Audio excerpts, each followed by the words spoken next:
Ngayong araw, pag-aralan natin yung substitution method, solving linear equation into variables by substitution method. Meron tayong dalawang equation dito, x minus 7, x equals 7 minus y, 3x plus 2y equals 17. So, piliin natin yung simple na equation. Gamitin natin itong value ng x, i-substitute natin sa second equation. So, itong second equation, gamitin natin ito, rewrite natin dito. So, meron tayong 3x minus 2y equals 17. So, itong x dito, ito yung gamitin natin ng x ng equation 1. So, itong 7 minus y is substitute natin dito sa may x ng 3x.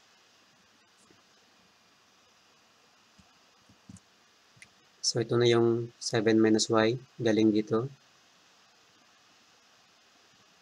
Ito yung x equals 7 minus y. So, plus 2y equals 17. Ito na yung bagong equation natin. Next, simplify natin ito. So, distribute itong 3 times 7, 3 times negative y. So, meron tayong 3 times 7 is 21. 3 times negative y equals 3y. So, plus 2y equals 17. Itong constant, ilipat natin dito sa kabilang side. So, ito positive 21. So, maging negative 21 yan dito. Okay, so meron tayong negative 3y plus 2y equals 17 minus 21. Meron tayong constant dito.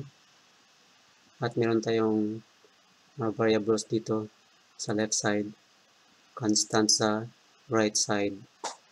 Simplify natin ito. Left side at saka right side.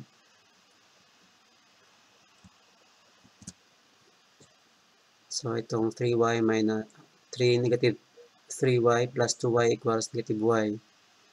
17 minus 21 is equal to negative 4. So, ngayon,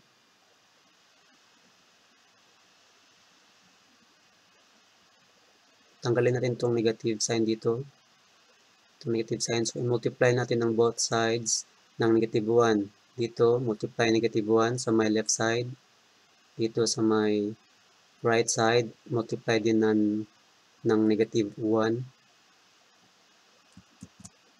So, negative 1 times negative y. Dito, negative 4 times negative 1. Para maging positive yung y natin. So, mayroon tayong y equals 4. So, ngayon dito, yung value ng y, i-substitute natin sa equation 1. So, gamitin natin ang equation 1. So, x equals 7 minus y. So, yung y, ito, gamitin natin ang value ng y. I-substitute natin dito.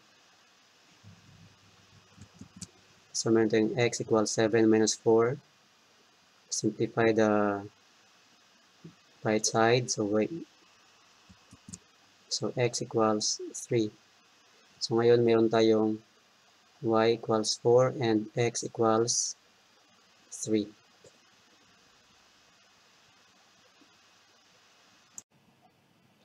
Thank you for watching. See you next time.